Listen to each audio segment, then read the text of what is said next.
Je ne peux pas, bien évidemment, un rapport sur le GIRTEC, ne pas intervenir.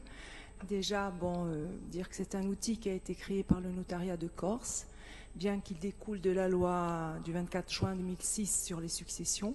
C'est un outil très important, comme vous le dites, pour la reconstitution des titres de propriété.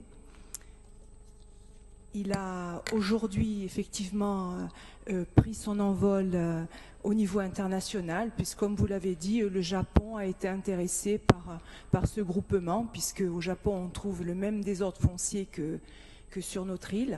Il est utilisé également le GIRTEC, il ne s'appelle pas GIRTEC, mais c'est un groupement également pour la reconstitution des titres de propriété en Outre-mer, où on trouve également le désordre foncier.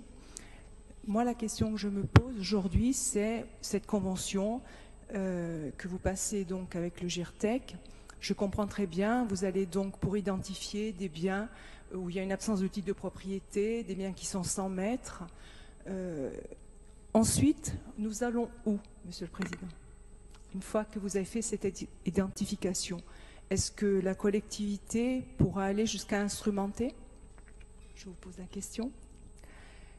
Autre chose, il y a le GIRTEC, vous savez, il a une durée de vie de 10 ans qui est bien entamée, puisque sa pérennité aujourd'hui, on la doit à la loi du 6 mars 2017, donc il va s'arrêter en fin 2027, et le travail n'est pas terminé au niveau du désordre foncier, puisque aujourd'hui, je pense qu'on est en train de, de donner cette expression, de manger notre pain noir, puisque nous avons énormément de parcelles bien non délimitées et nous rencontrons de grandes difficultés pour régler ce désordre foncier.